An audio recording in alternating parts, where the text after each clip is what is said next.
And now to our discussion segment, the development and growth of the micro, small, and medium enterprises sector have long been seen as a critical driver of economic transformation and job creation. At the same time, the attraction and retention of foreign direct investments have been a key focus for the government, with the belief that FDIs can bring in much needed capital, technology, and expertise.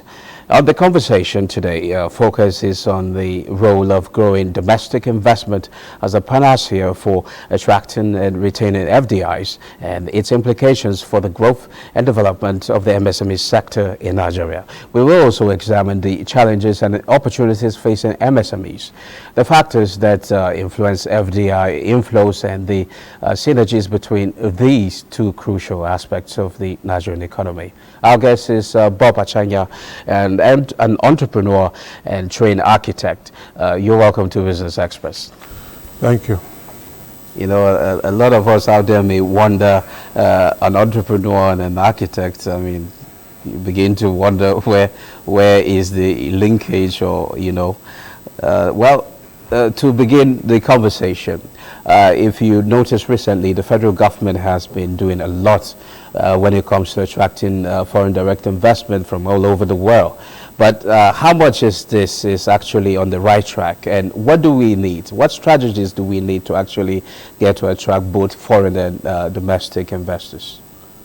Thank you very much. The architect, the entrepreneur, that's a good linkage. I remember when I was to get a job in Kogi that has to do with purely finance. Okay. I came in well recommended, and the government then felt I was fit for the job as Director General Public-Private Partnerships. And people wondered what it was that qualified me for the job. I think as an architect, I am trained as an all-rounder. I think I'm trained to actually appreciate issues as they affect the human life and space that you live in. Having said that, I want to appreciate the essence of this program today that has to do with attracting investments through SMEs into the economy and retaining them.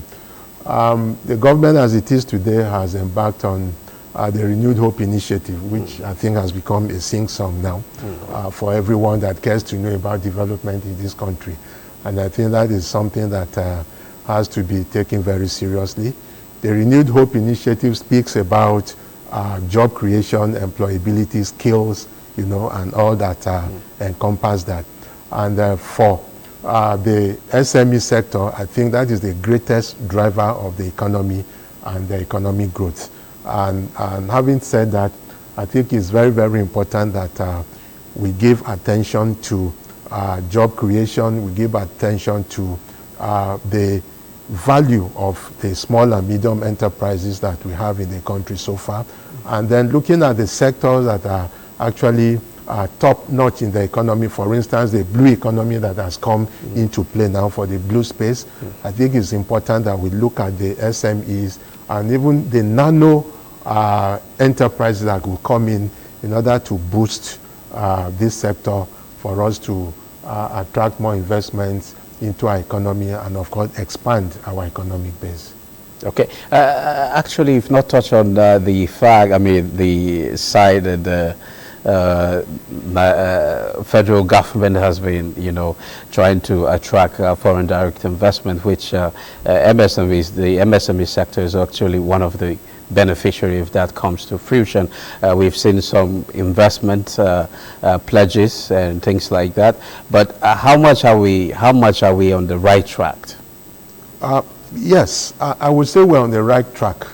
And for us in Nigeria, I think what we have in abundance is the policy enunciation.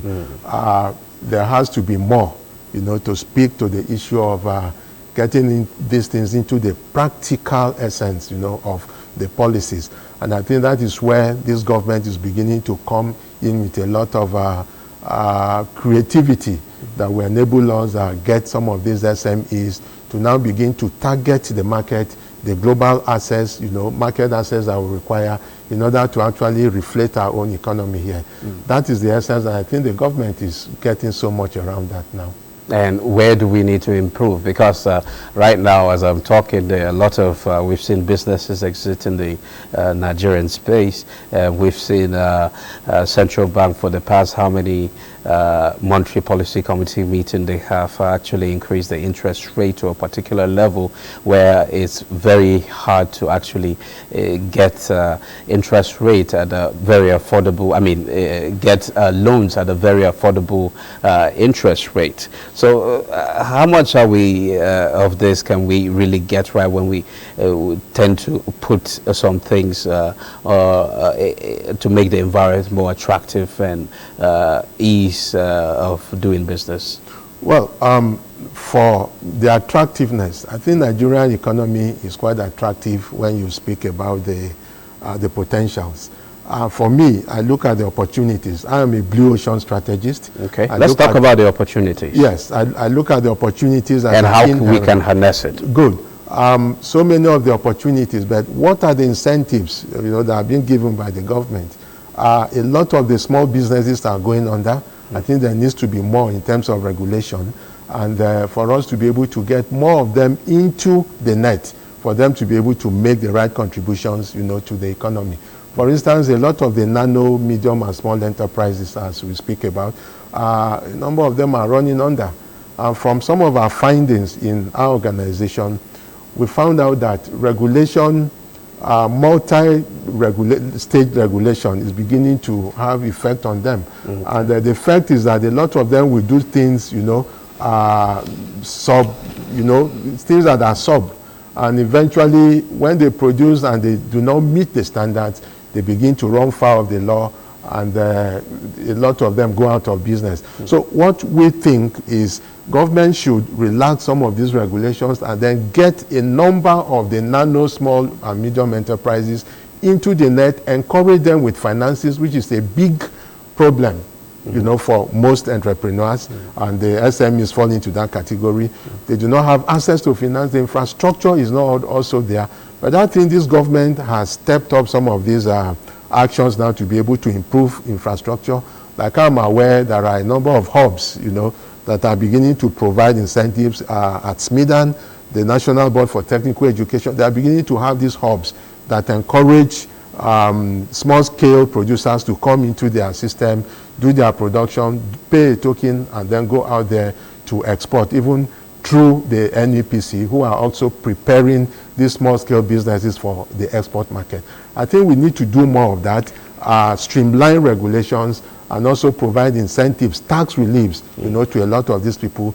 Let them know what it is that they need to do to get regulated in order for them to be encouraged to come into the system, and then we can expand our SME basis. I think it's important at this point if we pick on your experience. You have this experience with the Asian countries. Asian countries, from your own experience, how would you analyze this? Recently, Dangote had this interview with one of the media organizations out there, and he said that a country does not necessarily need foreign direct investment to actually develop, because you don't need, you can completely depend on foreign direct investment to develop your economy.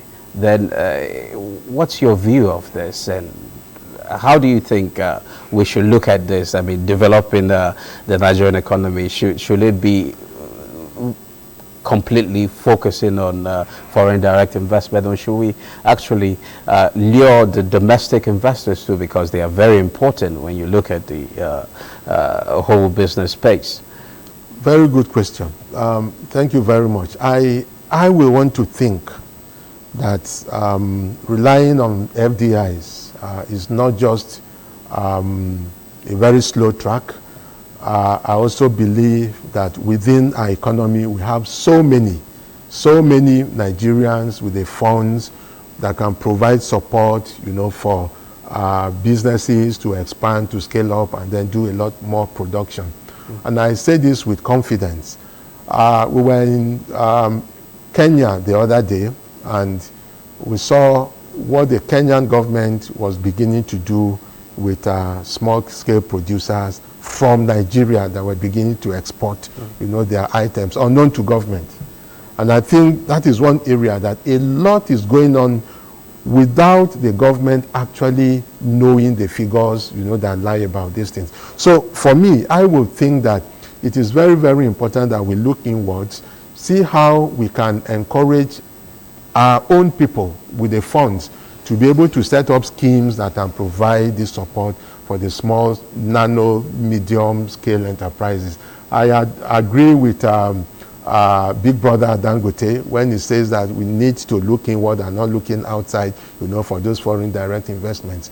An issue happened when we went to Bangladesh, and Bangladesh was looking up to Nigeria to come to Bangladesh, to invest. And one of the ambassadors there told me that, look, Bob, it's not going to be easy to get Bangladeshis to get to Nigeria and invest.